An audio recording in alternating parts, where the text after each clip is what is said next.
Hello everyone, অনুয়ন্তিকা লাইফস্টাইলে আপনাদের সবাইকে স্বাগত। আশা করি সবাই খুব ভালো আছি, না আমিও খুব ভালো আছি। আমি অয়ন্তিকা চলে এসেছি আপনাদের সামনে নতুন একটি ভিডিও নিয়ে। আপনারা এর আগের ভিডিওতে দেখেছেন আমরা আমার বান্ধবীকে আইবুড়ো ভাত দিয়েছিলাম। আর অনেক দিন পরে ভিডিওটা পোস্ট করছি, কারণ আমার একটু শরীরটা খারাপ ছিল, সেই কারণে ভিডিও পোস্ট করা হয়নি। তো যথারীতি ওর বিয়ে ছিল, তো আমরা বিয়েতে চলে এসেছি। আর আমি খুব সেজে গুজেই চলে এসেছি। একটা সাদা কালারের চুড়িদার পরেছিলাম, গাউন টাইপসের।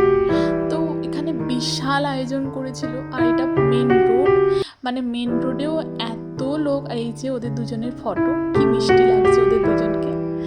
তো তারপরে আমরা যেটা করছিলাম, খাবার দাবার খাচ্ছিলাম। এখানে মোমো স্টল দিয়েছিল, তারপরে চিকেন পকোড়া, আরও ফুচকা ফুচকা ছিল যেগুলো খাওয়া হয়নি। আর এখানে ওদেরই বান্ধবী, মানে দাদার হচ্ছে ফ্রেন্ড গ্রুপ, তো তারা এরকম একটা মজা করেছিল। বাচ্চার সব জিনিসপত্র, ঘরের সব জিনিসপত্র এগুলো দিচ্ছিল। তো এটা বেশ একটা ভালো হাসির মুহূর্ত ছিল। সব বন্ধুরা, মানে ওদের বন্ধুর গ্রুপটা অনেক বড়, প্রায় 20 জন মতো। আর ওদের বন্ধুর গ্রুপে সবাই এই সবই দিয়েছে। তো আরও অনেক দিয়েছে, আরও একটা বিশাল বড় ফটো ফ্রেম দিয়েছে, আরও একটা কিছু দিয়েছে, ঠিক মনে পড়ছে না। তো এখানে বাচ্চার জিনিসপত্র রাখার জন্য এইসব জিনিসপত্র দিচ্ছিল। আর ওরা খুব লজ্জা পাচ্ছিল, আমার বান্ধবীও খুব লজ্জা পাচ্ছিল, এই যে বাচ্চার বন্দুক দিচ্ছে। তো এটা এখন ট্রেন্ডিংয়ে চলছে, সবাই এরকম করে বিয়েতে বান্ধবীরা। তো এগুলোই দিচ্ছিল। তো বেশ মজা হয়েছে। আমরা প্রায় গেছিলাম 8টা নাগাদ, আর বাড়ি এসেছি রাত 2টো নাগাদ, কারণ বান্ধবীদের গ্রুপ ছিল। আমরা খেতে বসেছিলাম 1টার দিকে। তো বিশাল মজা হয়েছে, মানে খাওয়ার কথা মনেই পড়ছিল না।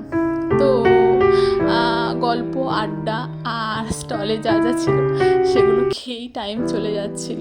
প্রচুর আমরাও ভিডিও করেছি, ফটো তুলেছি এইসব। তারপরে ওদের একটা গ্রুপ ছবি নেওয়া হচ্ছিল। তো এটাই হচ্ছে ব্যাপার। আর আমাদের ফ্রেন্ড গ্রুপটাও জিনিস দিয়েছে, তো আমি আলাদা করে একটা ফটো ফ্রেম দিয়েছিলাম ওদেরকে। আর অন্যরা সবাই একসাথে দিয়েছিল। আমার আসলে ওদের বিয়েতে যাওয়া হয়নি, কারণ আমার একটা কাজ পড়ে গেছিলো, তো সেজন্য আর বিয়েতে যাওয়া হয়নি। তো তারপরে রিসেপশনে গেছিলাম।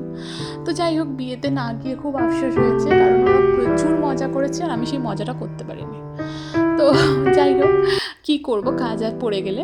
তো এটা রিসেপশন, তো বেশ মজা হয়েছে। আর পূজা, মানে আমার যে বান্ধবী ছিল, ও ভীষণ হাসি খুশি ছিল, ভীষণ, মানে খুব খুশি ছিল, মুখ দেখেই বোঝা যাচ্ছে।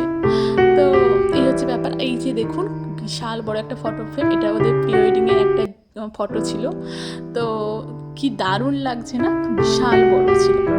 তো যাই হোক, এইভাবে দিনটা কাটলো, খুব ভালো করে কাটলো। তারপরে আরও একটা ইন্টারেস্টিং ব্যাপার হচ্ছে, সোমনাথ দা, মানে হচ্ছে পূজার যে হাজব্যান্ড, তো সে পূজাকে এই স্কুটিটা গিফট করেছিল, রিসেপশনে গিফট করেছিল।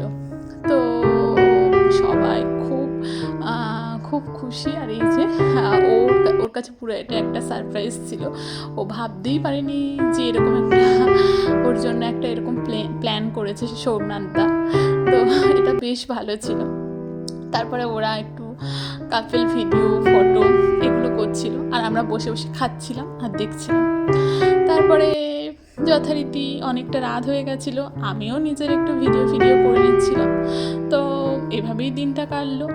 তারপরে লাস্টে পূজার সাথে একটু গল্প আড্ডা এইসব করে, আর এখানে আরও মানে সারাক্ষণই কিছু না কিছু হয়েই যাচ্ছে, তো ভিডিওর জন্য, ফটোর জন্য।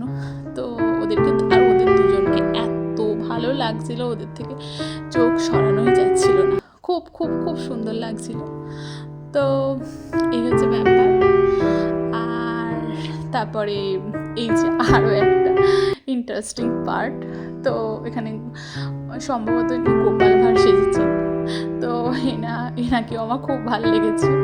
তো ভিডিওটা এই পর্যন্ত। ভালো লাগলে সবাই লাইক করবেন, সবাই ভালো থাকবেন, দেখা হবে নেক্সট ভিডিও।